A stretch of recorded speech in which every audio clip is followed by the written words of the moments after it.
નમસ્કાર મિત્રો, આજે આપણે એવા જાનવર વિશે વાત કરીશું જેને લોકો ગાયની પ્રજાતિ સમજે છે, પરંતુ તે એક હરણની પ્રજાતિ છે.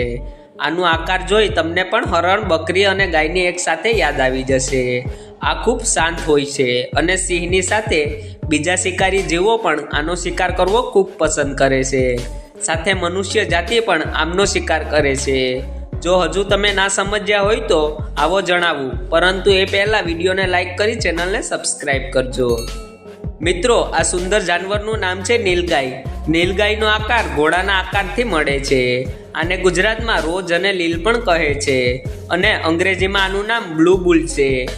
સાથે આનું વૈજ્ઞાનિક નામ આ છે. આ બાયા, થોડુંક તો મગજને જોર આપો.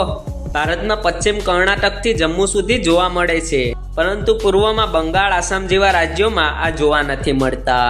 નીલગાય શબ્દમાં ગાય છે, જેના લીધે ઘણા લોકો આને ગાયથી સંબંધિત માને છે, પરંતુ આવું નથી. નીલગાય સામાન્ય ગાયથી ખૂબ જ અલગ છે.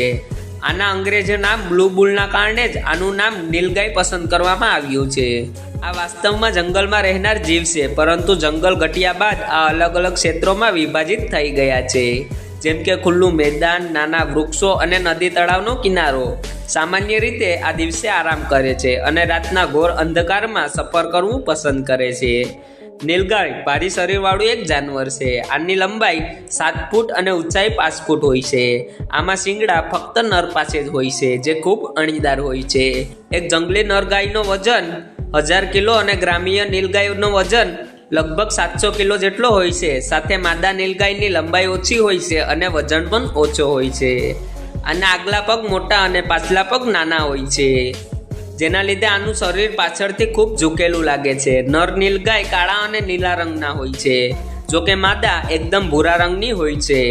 ગુજરાત, મહારાષ્ટ્ર, રાજસ્થાન અને ઉત્તર પ્રદેશમાં આનો આતંક ખૂબ છે. આનું સમૂહ 5-10 સભ્યોનું હોય છે, જોકે અમુક 20થી 25 સભ્યોનું પણ હોય છે. આ ખેતરમાં ધૂમ મચાવે છે. શાકભાજીની ખેતીમાં આનો હુમલો ખૂબ હોય છે. સાથે જો આનું સમૂહ એક ખેતરમાં ઘૂસી જાય તો પાકની પથારી ફેરવી નાખે છે. જેટલું આ પાકને ખાઈને નુકસાન નથી કરતા, એટલું તે કચરીને નુકસાન કરે છે. નીલગાયમાં પ્રજનનની પ્રક્રિયા ઠંડીમાં હોય છે. સાથે સંભોગ થયા બાદ નર અને માદા બંને અલગ અલગ સમૂહમાં રહે છે.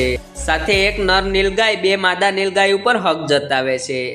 આમનો નિયમ હોય છે કે આ વરસાદના દિવસોમાં શિશુને જન્મ આપે છે, જેના લીધે શિશુને લીલું અને તાજું ઘાસ ખાવા મળે, અથવા તેમના નાના શિશુ આમાં શિકારીઓથી છુપાઈને બચી શકે.